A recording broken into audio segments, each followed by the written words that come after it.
It's John. It's John Gooden. Hi, John. Thanks for doing this. Yeah, no problem. Yeah. First things first. How are you? How's the family? Good Christmas? Yeah, doing good, thank you. Christmas was good, a little different, a little bit more low key, but at the same time, we made the best of it. So yeah, everything is good, thank you. I think that's all everyone could do this year. Really, is just make the best of a bad situation. Really, isn't it? It's like hopefully it's the one and only time it's going to be like that. But who knows at the minute? Who knows? Who knows? One day at a time, right? Yeah. So what a strange year it's been talking about that. The UFC actually has probably been the only sports brand to continuously have events throughout the year. What do you think made that possible? How do you think Dana White made that the way it is? How has he achieved that? Well, I think when you consider mixed martial arts as a sport, and in particular the UFC as an organization, they have been swimming upstream for over 20 years. Do you know what I mean? It's always been struggling with being accepted. It's been struggling to get on to the networks that it feels like it deserves to get onto. The whole way, I think, there have been many doors that have been slammed in the UFC's face. There have been obstacles that have been put in its way. There have been lobbyists against the sport internationally, not just on their own doorstep. So Dana and his executive team and the extended team at the UFC are used to these struggles. So rather than having an old established guard in place that have been given jobs for the boys and have been in their positions for however long and just taken the big paychecks, that's just not how it's been for the UFC for mixed martial arts. I think all of us who are involved in the sport have had to have hard, difficult conversations just, to try and set people straight on what this sport actually is. So just that it's very core, people have always been trying to push back. And that's made people like Dana very resilient. He was already, a trailblazer. Now you're throwing a red rag to a bull, and he's used to having to react, pivot, come up with new ideas, and he's gotten a team in place because of this over the years, and so that they thrived in this in a way. I mean, thrive is probably the results have been awesome, but I would imagine that they're all pretty exhausted at the end of 2020. Well, I mean, for an MMA fan, I'll probably speak for everyone here. It's been something to get us through. Like at least obviously there's been a UFC pretty much every weekend of the year so far. So I mean, that's been a bonus in a very negative year. Yeah. But, yeah. So for those that don't know, what's your background, John? How did you get into MMA? How did you become where you are now? Well, I guess it really all stems from being a martial artist, and that's something that I've been doing for most of my life. I first put a gi on in judo when I was about 7, I think. So, on and off, I've done judo, karate, boxing, and then Muay Thai, Brazilian Jiu-Jitsu, and putting it all together in MMA over the years, interspersed with other sports. And I'm not saying that I was consistently doing it, but when it really grabbed me, probably about 15 years ago, something like that, I just fell in love. And I started working in the sport. I was trying to compete and have my own journey, still have my own journey in martial arts, however, whichever form it takes. But back then I really wanted to kind of test myself. And a few things weren't going my way with injuries and other bits and pieces. And eventually opportunities presented themselves for me to get behind a microphone. It was my own coach's show down in Watford, or here in Watford, at the KO MMA at Watford Coliseum. It was just me by myself with I keep the dictaphone up there. It's only a small little fella. Just a plug-in microphone, and that was it. That was the beginning. As I say, I was in love with the sport already, so I just started to try and find my own voice, and it snowballed out of that. So is MMA the only sport you've commentated on then, or has there been other sports? Yeah. I have learned largely everything I know about broadcasting from mixed martial arts. I did spend a little bit of time at the BBC in my early 20s, I did want to be a presenter at one time, and I'd jacked in a job, a well-paid job in a city, and started working for free at the Beeb. But I was doing that in like as a runner and things of that nature. It was on like Watchdog, so it wasn't a particularly sexy role that I was in, like children's TV at the time or youth television, none of that.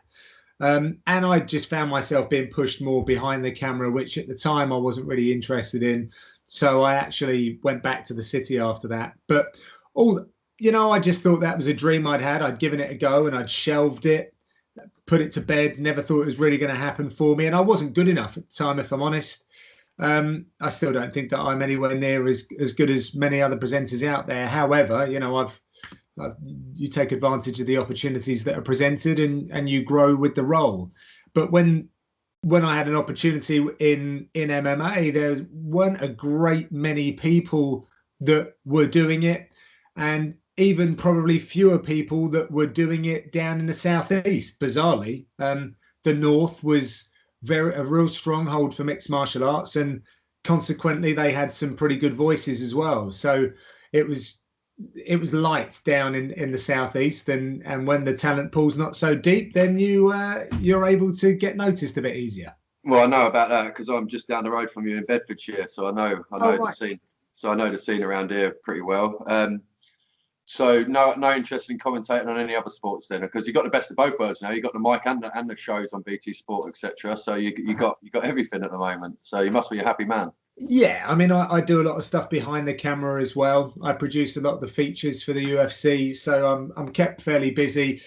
I went through a phase, maybe not last year, the year before, and maybe the year before that, where I started thinking about working in another sport, and actually started to get a little bit upset that I wasn't, because I felt like I'd broken through in MMA, and I was established and thought I was doing good work. It's a very complicated broadcast, and of course, there's a very wide audience.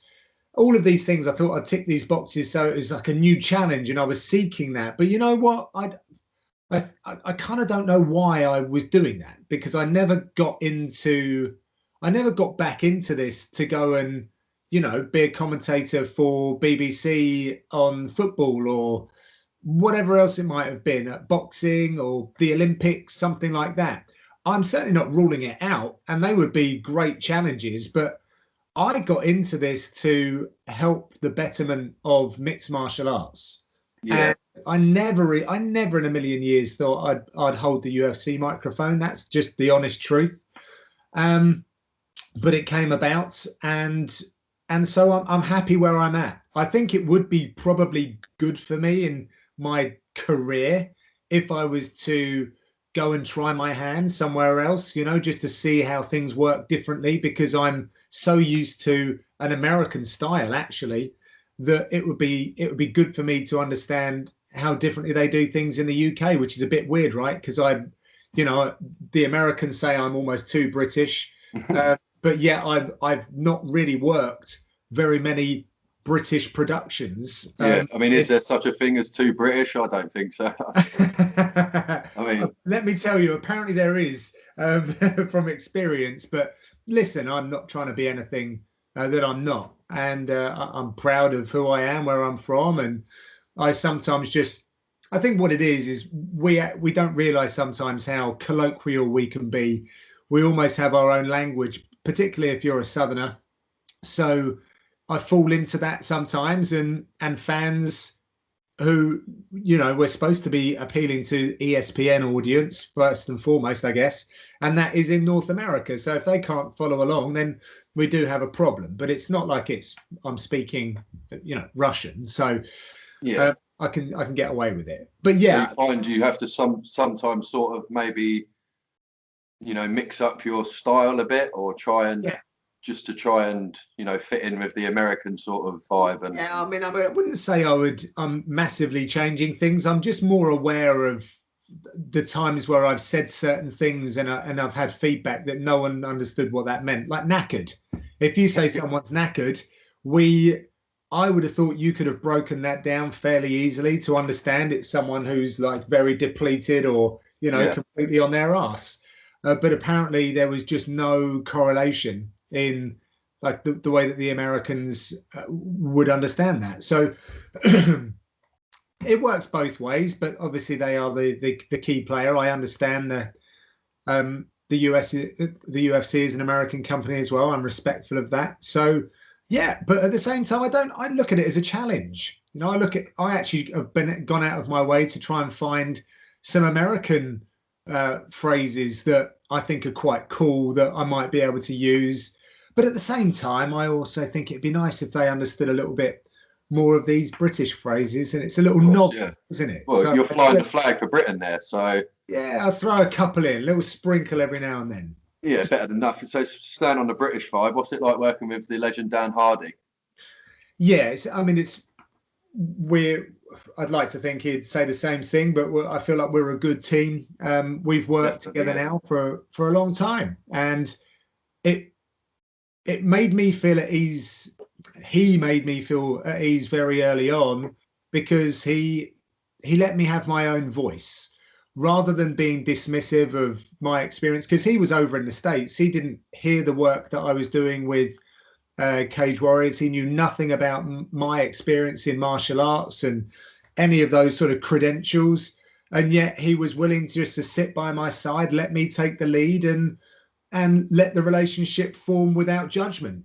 So I'm grateful for that, because I think a lot of partnerships in broadcasting end up, you know, on rocky territory sometimes. I know who was Murray Walker used to really want to own that microphone, and you know that some of the people that he would be on a broadcast with, they'd literally be wrestling it off of one another, and I'm happy to say that it's never come down to that.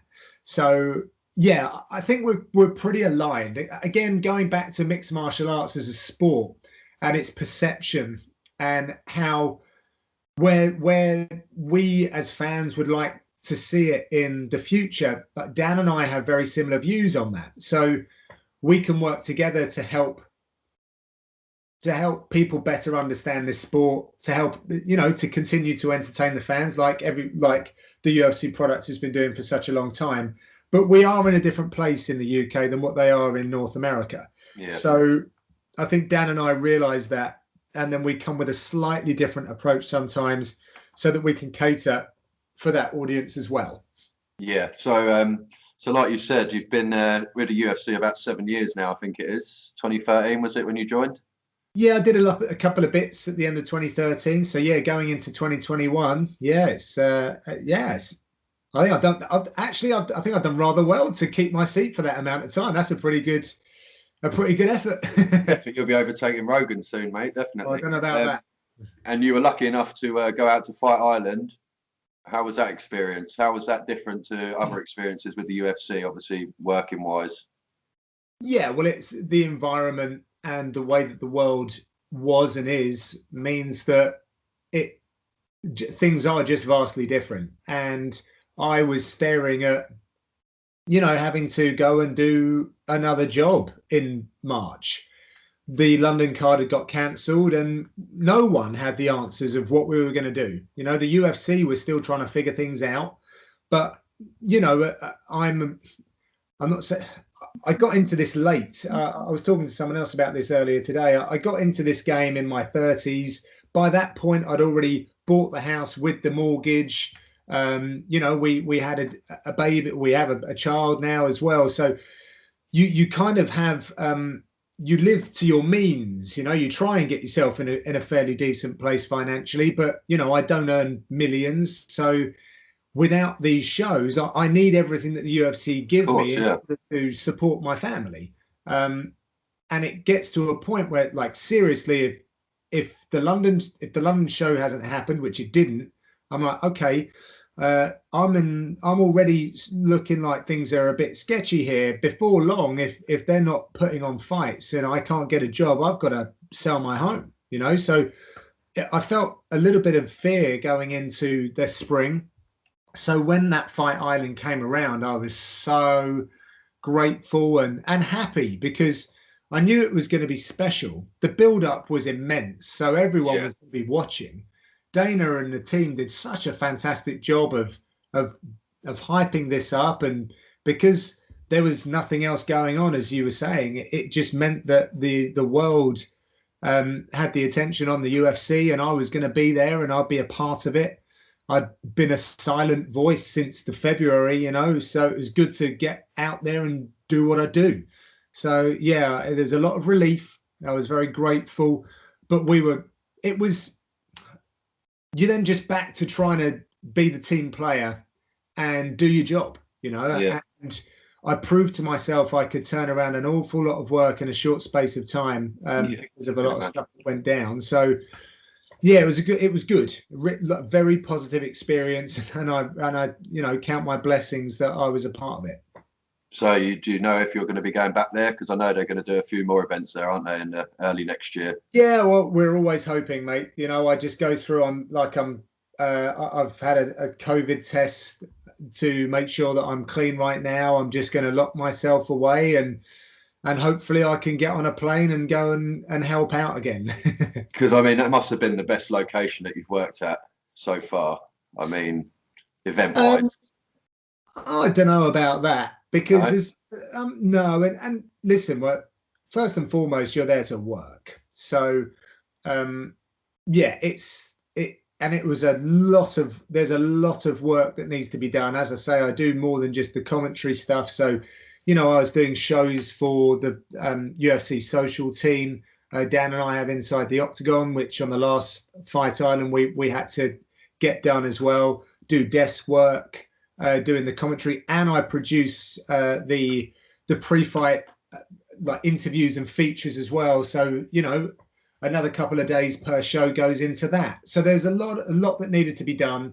I don't normally do like 2 or 3 events back to back either. That they would be spread out over 3 or 4 months. So you're condensing a lot of stuff there.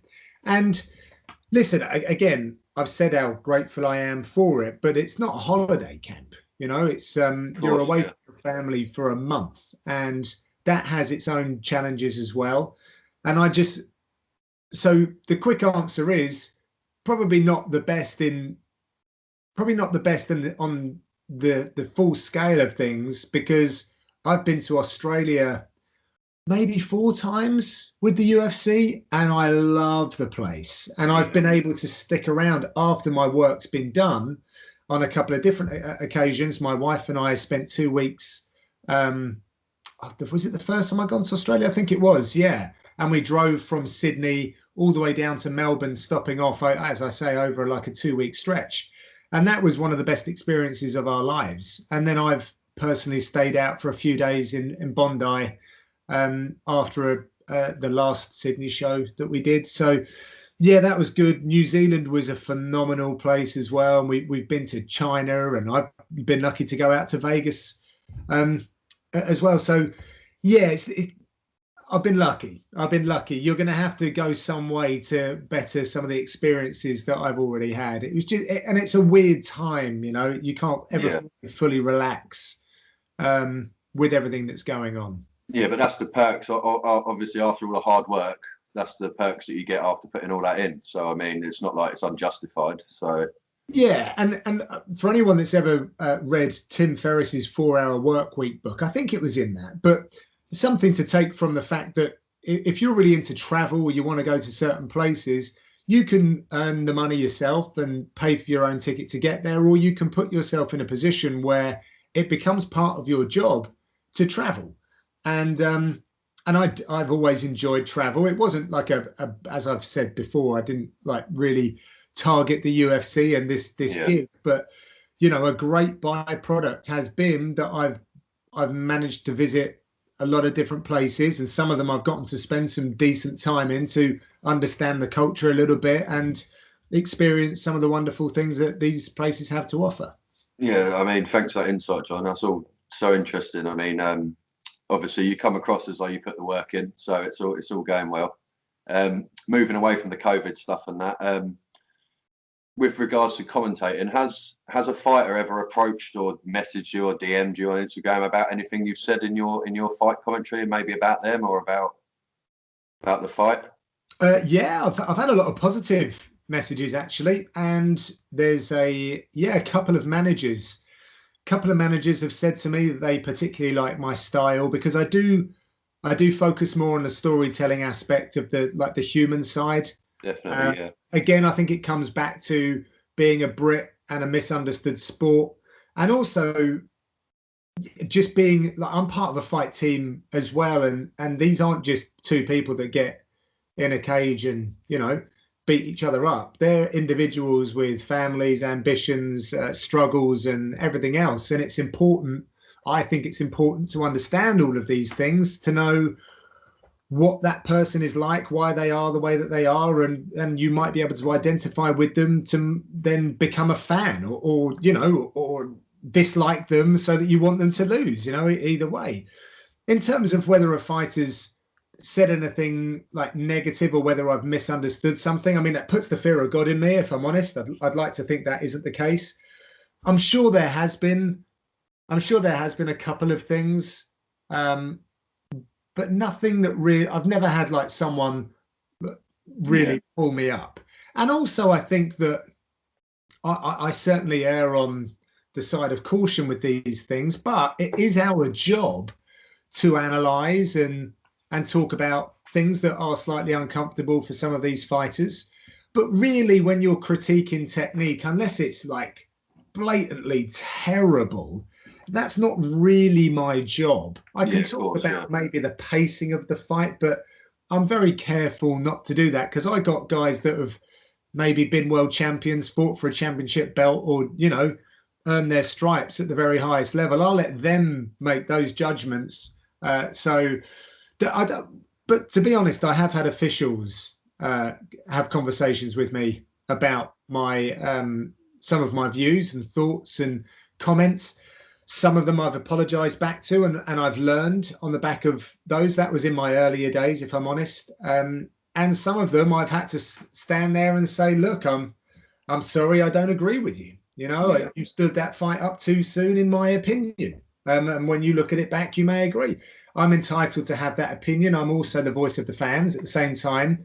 So if something is like really obvious to me as someone that's watched thousands of fights, then I'm going to say it. Like, it's my duty in a way. So not so much fighters, but officials. However, I've grown up in this sport with officials. We are a very small sport, particularly here in the UK and Europe.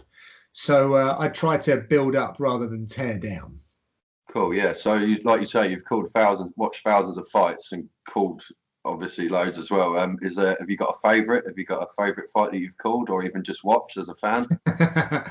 Yeah, I'm really bad at answering this question, and I have to apologise. I was thinking, I was just doing a review show with Dan, and that Chung Wei Lee and Joanna Jędrzejczyk fight was just incredible. Just an incredible fight.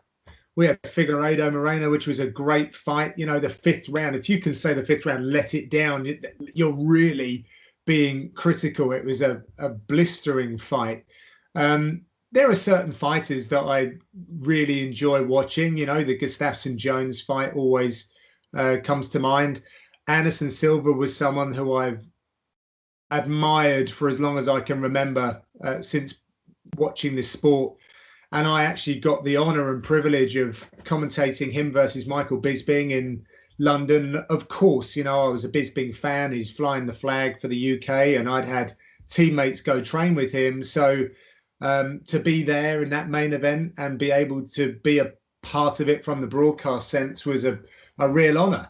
And also just to be that close to the action, and what a dramatic fight it was. So that was good. And of course, I've glanced over one which is ridiculous, but I've been around the rise of Conor McGregor. I commentated on his first fight at Cage Warriors back in 2010.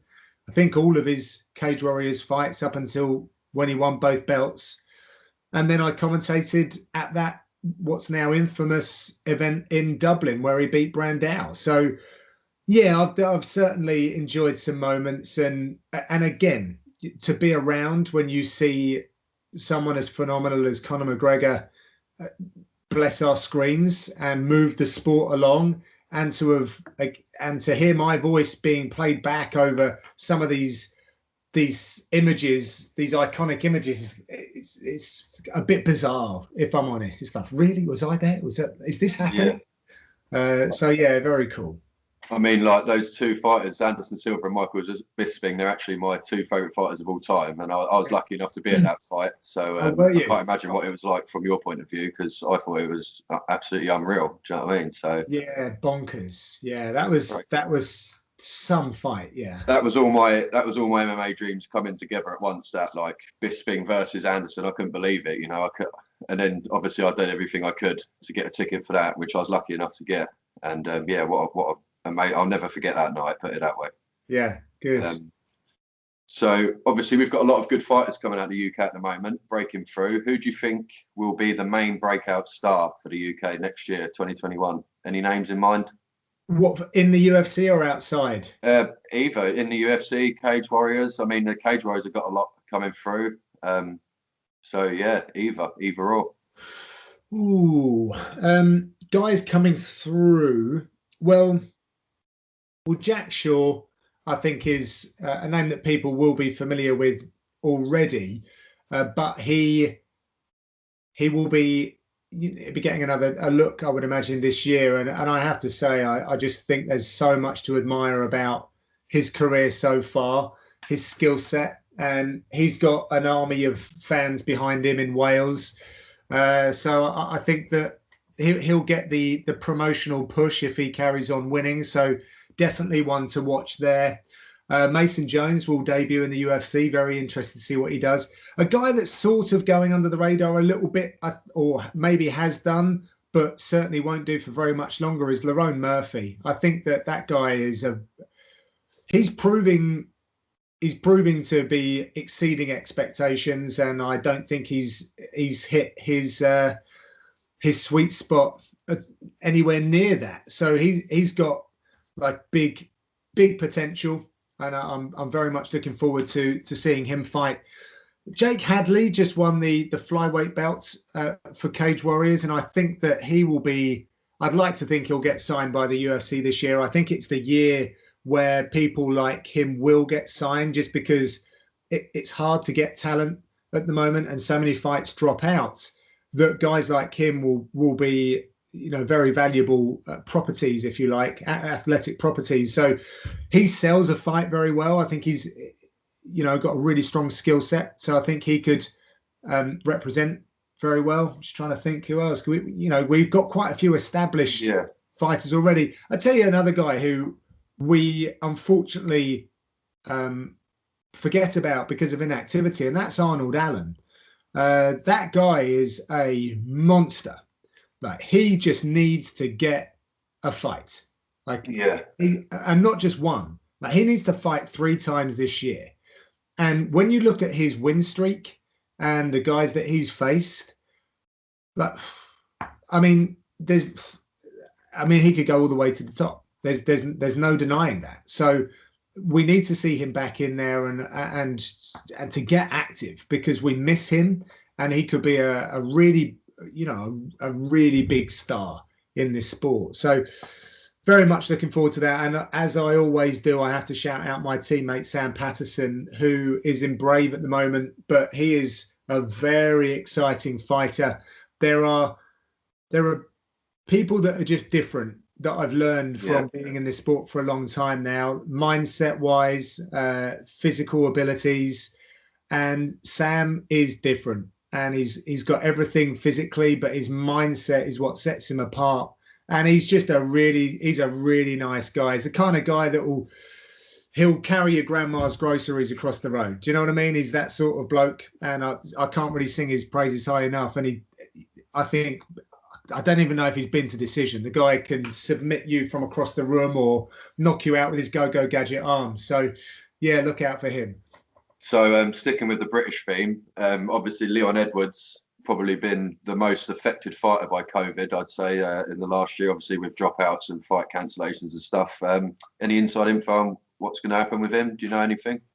Well, I don't know how he hasn't had a breakdown, if I'm honest. Like, I was actually in Birmingham doing producing the feature for the UFC just a couple of weeks ago, and and his mindset just blows me away. You know, he's remained positive, and he's very accepting of the situation. It's beyond his control, and it quite rightly, like all of the things is whatever he says, I'm like, yeah, absolutely. Like, what's the point in crying over these things?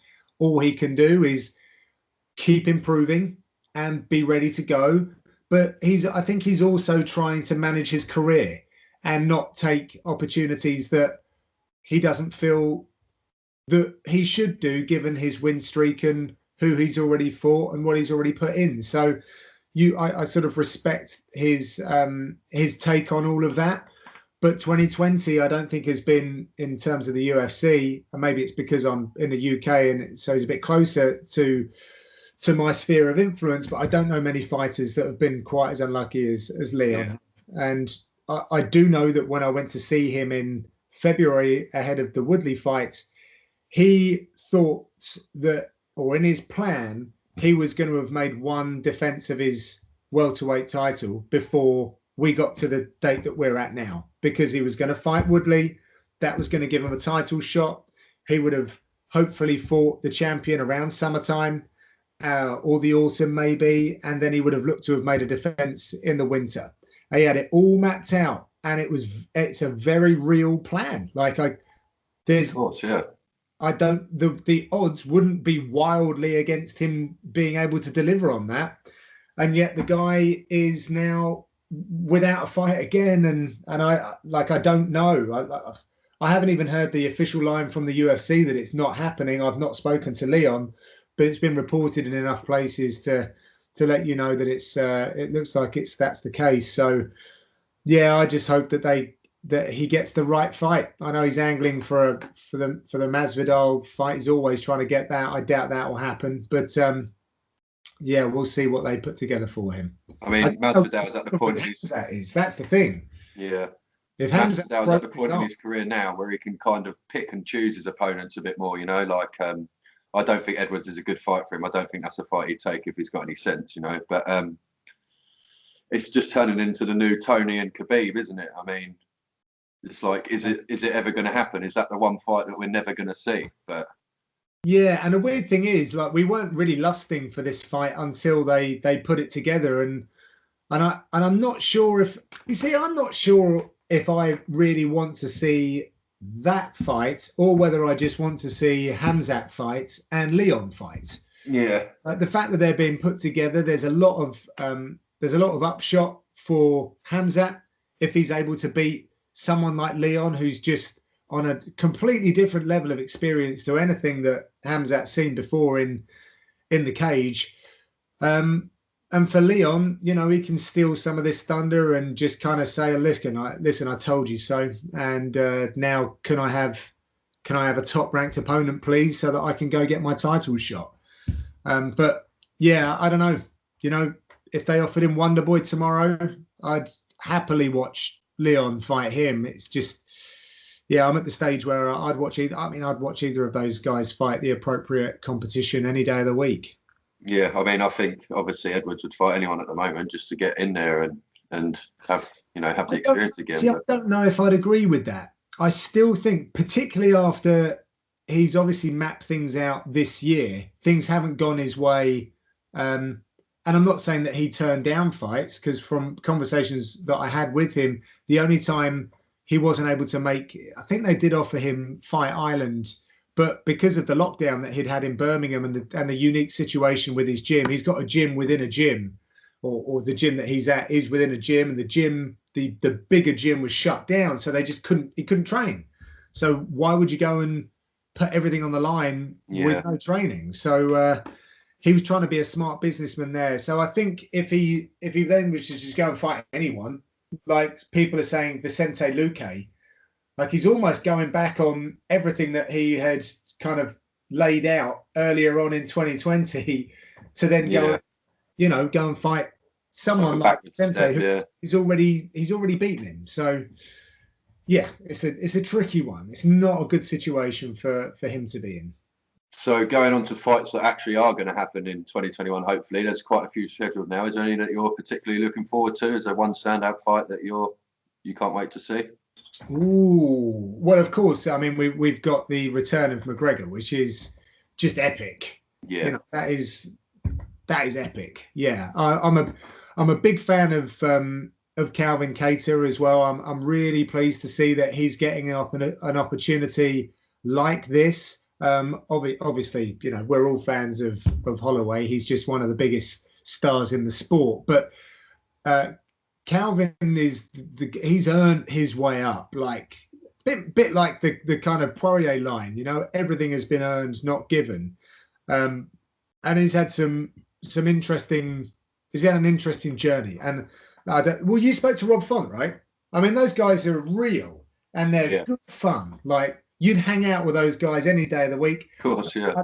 I mentioned that I wanted to go over to New England at some point with my family, and like they got so excited the fact that I would, that someone was going to go to their territory. They're obviously very proud of where they're from, and they're like, if ever you do, then we'd love to like show you around, whatever. I mean, they're just their manager Tyson. Yeah, they're just a really good crew. So always good to see people like that get their opportunities, but take nothing away from it. All of that stripped away. Two of the most exciting fighters in their respective divisions, and deadly. So this could be the coming out party for Calvin. He's got some of the best boxing in the whole of the UFC, in my opinion. So let's see how he does against the fluid, beautiful style that Max Holloway brings. Yeah, I mean that fight's a wet dream, like Poirier and McGregor. I mean, we're all looking forward to that one. But it's just so hard to call because I think Holloway has had some brutal battles. I mean, he's only 29, and the resume he's got is unbelievable. So